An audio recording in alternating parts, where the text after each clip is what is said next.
Magandang umaga po sa lahat. Tayo nagbabalik dito sa ating YouTube channel, Samuel Soriano TV29, para mag-discuss ulit ng another coins. At ito po ay ating hilig, mangulikta ng barya. Kaya ho tayo nandito nagsiselling ng kanilang mga laga, ang aking mga koleksyon, para malaman natin ang kanyang tunay na presyo po.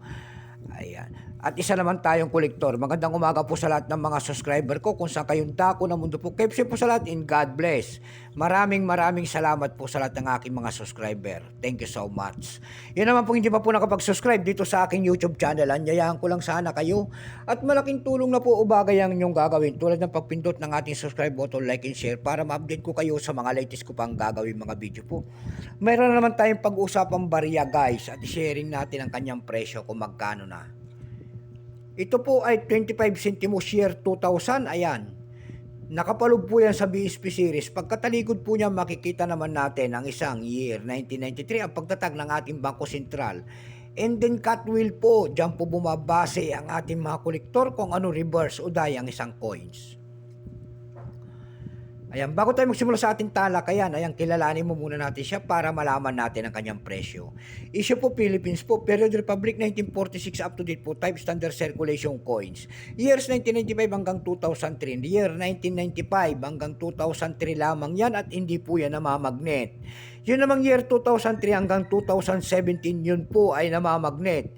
Binukod nila magkabilang panig kasi magkaibang materialis po ang kanilang ginamit. Ayan, nalilito na. Pero total ang years itong BSP na ito magmula year 1995 hanggang 2017. Ayan.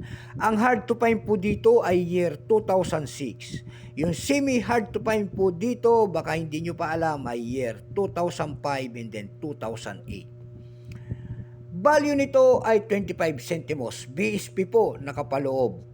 Currency piso 1967 up to date po. Composition niya na ay brass. May bigat lamang 3.8 grams. May haba namang 20 mm. May kapal po naman itong 1.5 mm. Hugis po bilog. Orientation, dal alignment. Number N-1682. Ayan. Reference number KM-271. Sale of the Central Bank of the Philippines sa kanyang nasa likod. Ito ang year 2000. Ito po ay 14%. Wala pa pong may pakita ang ating Bangko Sentral kung ilang pirasong ginawa sa barya na hawak natin. Pero may price na po yan doon sa ating numista. Binigyan na po ng ating mga kolektor ng presyo. Yung kanyang extra pen ay 16. Alam mo sa circulated ay 22. Ang circulated nito ay 48 pesos.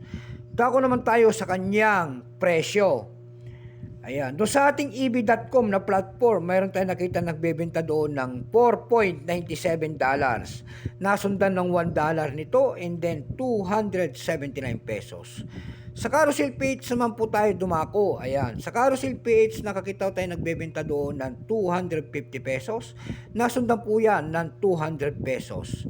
Ayan lamang po ang ating may babaging kanyang presyo sagad na. Keep safe po sa lahat, and God bless.